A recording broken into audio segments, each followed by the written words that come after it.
गोष्ट सुरू होते तेव्हा माझ्या काकीला एक गोंडस बाळ झालं होतं. आम्ही दिवसभर त्याच्याबरोबर खेळायचो. माझे काका हे मर्चंट नेव्हीमध्ये कामाला होते, त्यामुळे 6 महिने ते घरी असायचे आणि 6 महिने ड्युटीवरती. त्यावेळी किमान 5 महिने ते घरी होते आणि त्याचवेळी त्यांनी ठाण्यामध्ये एक फ्लॅट घेतला होता. तसे बघायला गेले तर आमच्या घरामध्ये कुठला वाद वगैरे व्हायचा नाही, पण या सगळ्याच गोष्टींचा विचार घेऊन काकांनी नवीन फ्लॅटवरती शिफ्ट व्हायचे ठरवले. आधी आजी आणि आजोबा नकोच म्हणत होते, कारण की घर मोडणार, सर्व वेगळे राहणार. पण नंतर त्यांनी सगळी परिस्थिती पाहिली, लहान बाळाकडं पाहिलं आणि होकार दिला. आणि पुढच्या काही दिवसातच काका आणि काकी नवीन फ्लॅटवरती राहायला गेले. अवघा एक दिवस उलटला आणि काकीनं खूप अस्वस्थ वाटू लागले. खरं तर तिला काही गोष्टीची चाहुली लगेच लागायची आणि यावेळीही तसेच झालेले होते. काहीच कारण नसताना अचानक डोके जड होणे. पण माझ्या काकीने दुर्लक्ष केले. ती म्हणाली की नवी जागा आहे, तर त्यामुळे रुळायला हा थोडा वेळ लागणारच असे तिला वाटले.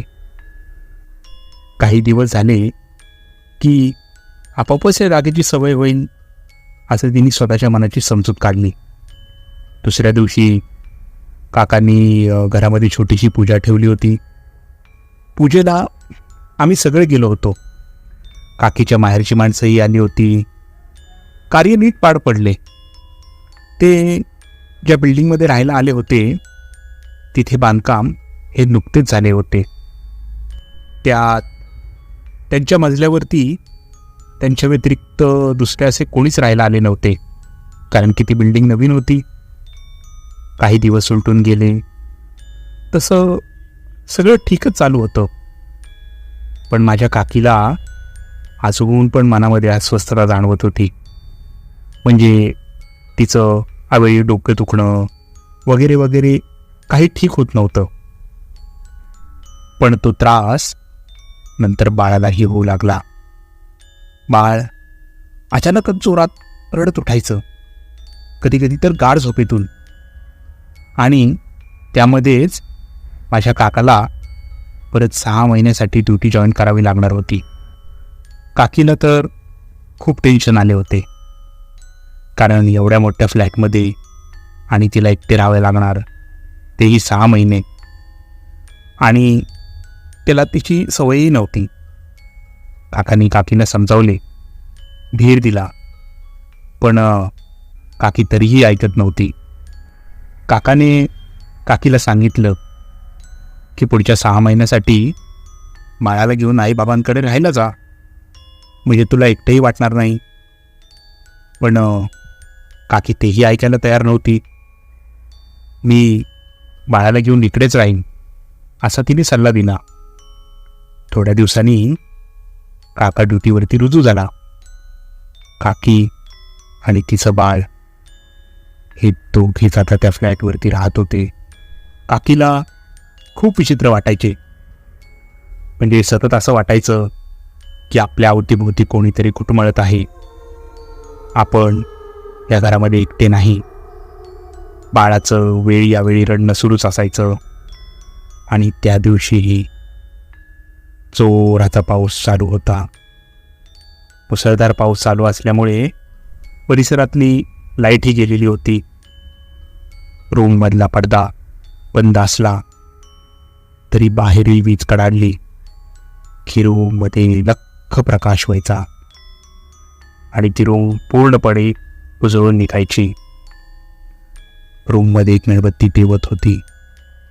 तितक्यात एक वीज कडाडली आणि त्यामागून जोरात गडगडण्याचा आवाज ऐकू आला. त्या आवाजाने बाळही रडू लागलं. काकी त्याला शांत करण्याचा प्रयत्न करत होती. काकीला वाटलं की बाळाला भूक लागली असेल, म्हणून ती किचनमध्ये दुधाची बाटली आणायला गेली.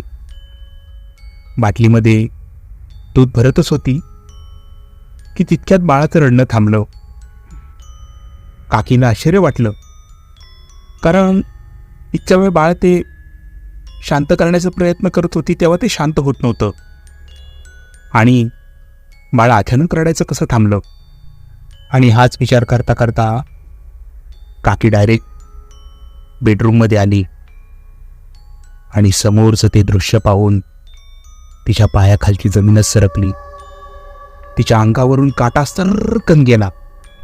मेणबत्तीच्या त्या मंद प्रकाशामध्ये बेडवरती तिच्या बाळाच्या शेजारी 2 पांढरट अमानवी आकृत्या बसल्या होत्या. त्यांच्या चेहऱ्याला काही आकार नव्हता, पण डोळे हे लाल भडक होते, जे त्यांनी बाळावरतीच रोखून धरले होते. त्या आकृत्या एकटक त्या बाळाकडे पाहत होत्या. ते बाळही त्या आकृत्यांकडे आलटून पालटून पाहत होते.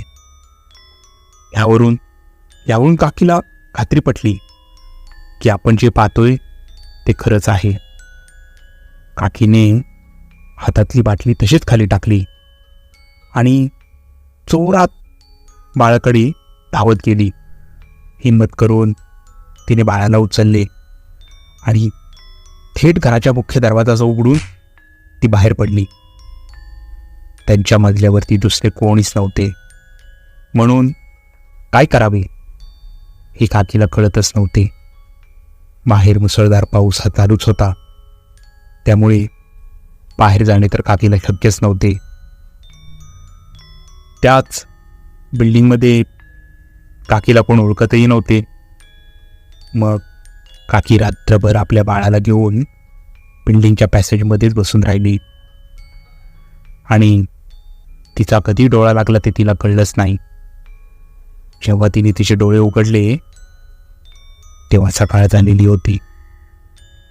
बाळ कुशीमध्ये गाढ झोपलेले होते आणि हिम्मत करून काकी पुन्हा घरामध्ये गेली.